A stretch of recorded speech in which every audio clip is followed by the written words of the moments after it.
Hello my friend. Retour à la case départ entre guillemets, c'est le premier plan que j'ai fait, c'était ici, ça sera l'un des derniers. Le mec qui me suit. Bon, c'est mon dernier jour, je dois filer à l'aéroport, je me suis mis dans le rush. Mais vraiment bêtement, j'étais sûr que mon vol était à 12h05, il est à 11h, enfin 10h55, donc c'est pas très grave, il est 8h07. Mais bon, j'ai 1 heure de train pour aller à l'aéroport. Donc voilà, donc plutôt que de pouvoir être tranquille et serein comme j'aime bien l'être et quand je vais prendre mon avion, bah voilà, il faut pas que je me loupe. J'ai un train sûr à 8h28. Au Japon, normalement, il n'y a pas de souci. La gare là, elle est juste là, elle est à 50 mètres. Mais bon, voilà, donc c'était une super expérience Tokyo, Kyoto.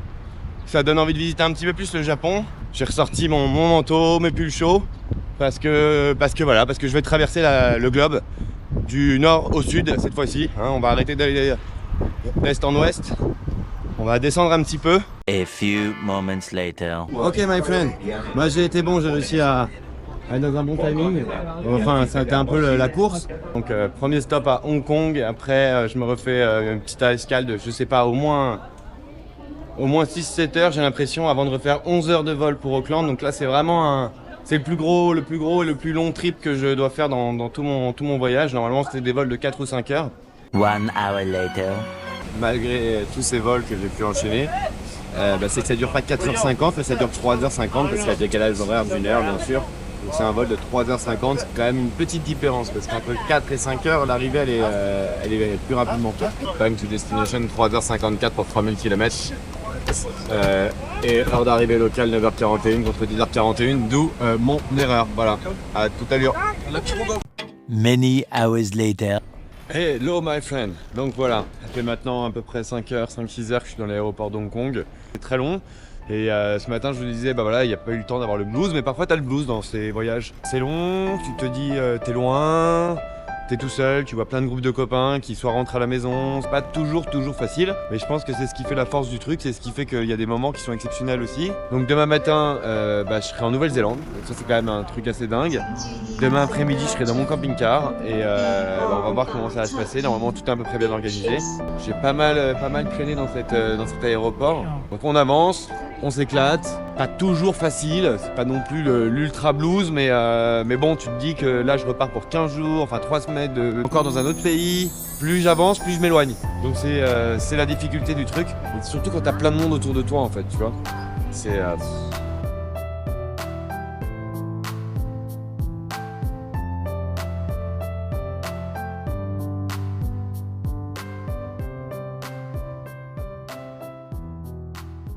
The following day. 看看行李，包括手提包、鞋子、一个等车。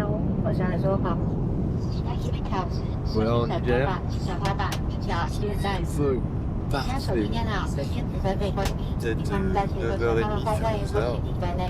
Comme Nouvelle-Zélande, comme dans l'hémisphère sud et bienvenue en hiver. 限定的留意。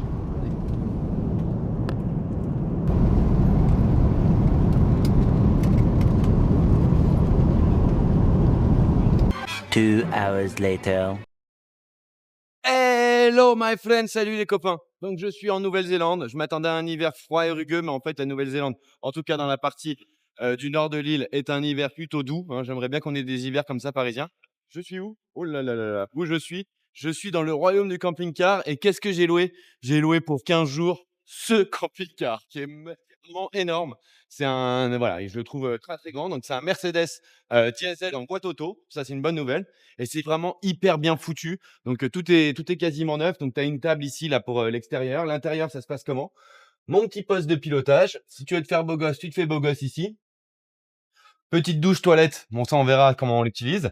C'est incroyable. Là, tu as une télé par exemple avec un lecteur DVD. Ouais, bon, il faut hop là. Petite télé comme ça. Heu, Là, tu as tous les trucs normaux. Tu peux cuisiner au gaz. T'as ton petit évier, t'as un micro-ondes, mec, hein. T'as le frigidaire ici, là, ça sera tout mon lit, tous les rangements au-dessus. Qu'est-ce qu'il y a d'autre? Des chaînes ici, classique. Après, c'est quand même assez huge, hein, comme camping-car, c'est pas trop petit. Là, j'ai un barbecue au gaz, mec. Donc, tu sors le truc, t'as ton barbecue au gaz et tout simplement, après, dans le coffre, j'ai aussi, bon, mon petit casque, hein, là, je l'ai rangé, une table, des chaises de camping. Ça va être énorme. Et donc voilà, donc c'est assez huge, c'est vraiment un grand truc. Maintenant, on va falloir s'habituer. Tu as une super application qui te donne tous les endroits où tu peux dormir gratuitement, ceux où tu dois payer. Tu peux aussi aller dormir où tu veux parce que c'est un camping-car qui est ce qu'on appelle self-contained. C'est-à-dire qu'en fait, je peux dormir si je veux, vraiment ou quasiment partout. J'ai pas besoin d'aller, me poser dans un camping. Si à un moment je trouve qu'un spot est beau, a priori, je peux m'inviter et me poser. Il est en heure locale. Il est 15 h en heure locale. Je vais regarder à quelle heure il fait nuit ici.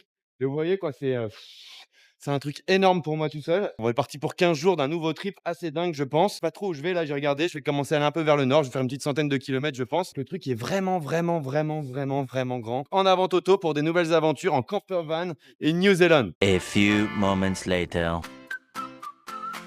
Ok, là je viens de faire un truc que j'avais pas fait depuis très longtemps et dans lequel je suis hyper mauvais en plus. C'est les courses. Donc j'ai essayé de prendre un peu de trucs d'avant, genre 20 litres d'eau, genre du pain, du pâte. Vous m'avez prévenu, c'est assez cher. Ouais, c'est assez cher quand même la Nouvelle-Zélande pour la bouffe. Alors l'alcool, on en parle même pas. En fait, la galère, c'est quand tu voyages tout seul comme ça, que j'ai acheté. Donc, certainement pas en entier. Je suis à ambiance supermarché. J'ai une petite carte de fidélité. Ça a l'air d'être assez cool comme pays. Voilà, je suis impatient. Là, je vais quitter Auckland. Là, mon camping-car, il est full, donc je peux me la faire ambiance autonome, on va dire. Pas besoin de recharger, pas besoin de quoi que ce soit. Ok, c'est parti. C'est les premiers bouchons, ça existe parce que je suis à Auckland à 18 h. J'ai un peu traîné comme d'hab, je suis pas dans mon timing, mais je me suis organisé avec mon petit téléphone. J'ai décidé d'aller à 85 km d'ici pour passer ma première nuit. Alors a priori ça a pas l'air dingue, mais l'idée c'est de m'écarter un peu et de commencer à aller vers le sud. Day 2. Ouh. Voilà, c'est l'hiver. On oublie très vite que c'est l'hiver, mais l'hiver c'est frais quand même. Je crois que je préfère vraiment l'été. On est en hiver, on est en Nouvelle-Zélande, voilà le spot. J'ai dormi pour la première fois cette nuit. Pas exceptionnel, mais bon, voilà, c'est partie du voyage. Un peu ban toujours ici. Hop là. Aujourd'hui, j'ai pour objectif d'aller à Hoppit Town, la ville des Hobbits. 8 h du matin. C'est une petite heure de route. Je me fais pas des grosses sessions. Première rivière, même si c'est l'hiver. Ouais, c'est bizarre l'hiver. Je crois que je préfère l'été quand même.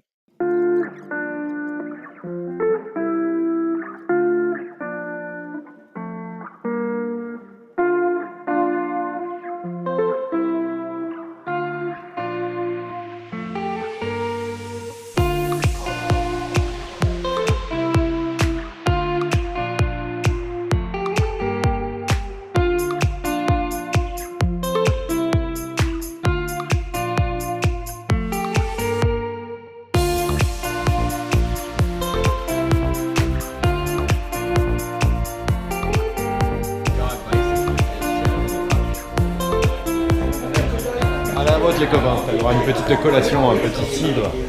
T'as le choix entre différents trucs, genre bière, cidre. Moi j'ai choisi le cidre. C'est un très très bon cidre, comme on le connaît, comme on l'aime.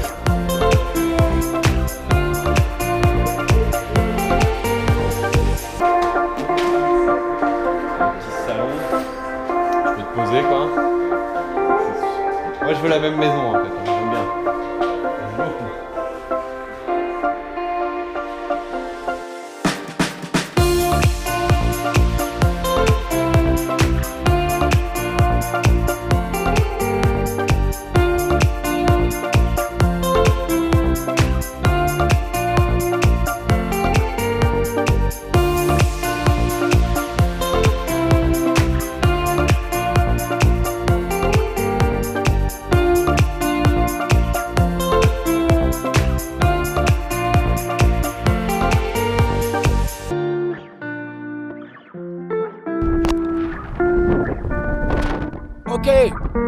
Ok les copains, alors je vais essayer de... Bon, je sais pas si vous le vent, tout ça.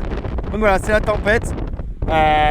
C'était pas prévu, c'était prévisible et pas prévu. En même temps, le spot, il est quand même pas mal. Je vous laisse checker.